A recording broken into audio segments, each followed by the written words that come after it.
Do you know the secrets of making friends? Welcome to the first ever Patreon exclusive. Is this the red monster? Robot! Hello! Hi, everyone.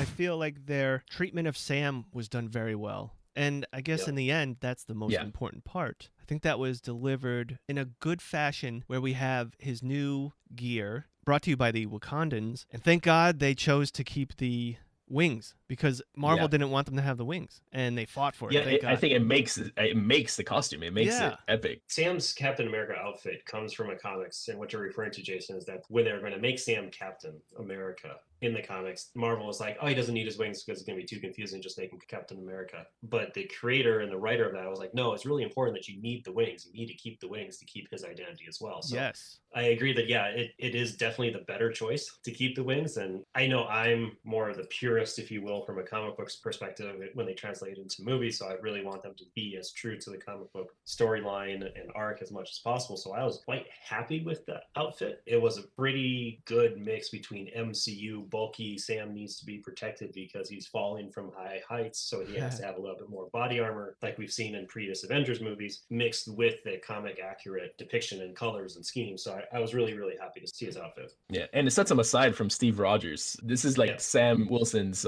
era of Captain America. So it separates that, it's like, all right, this is the new Captain America. This is his time. And it just gives it that feeling that he really he's coming to his own as the next Captain America. It gives him his own identity, sets him apart. But beyond that, we have to remember he doesn't have super serum in his blood. Yeah. So I think he needs the wings to help him, to give him that edge. I really enjoyed those scenes, and I always do. They did so well with this series, with flying fighting scenes. That's difficult to do. This one was at night, so it was a little easier. But if you remember episode 1, that was during the day. Yeah. So well done.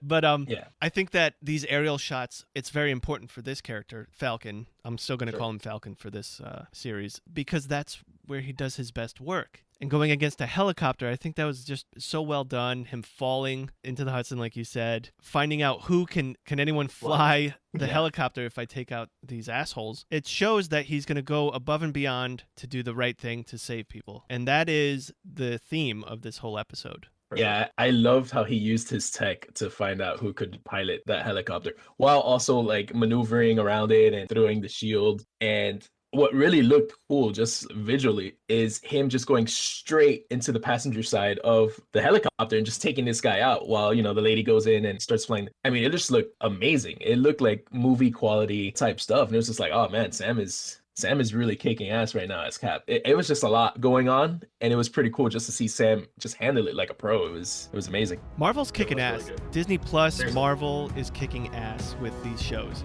Be sure to subscribe to our podcast. Follow us on Twitter and Instagram at CKC Podcast. And if you'd like to support Jason and Christina and would love even more content, including bonus casts and movie reviews, join our Patreon at patreon.com/CKC Podcast.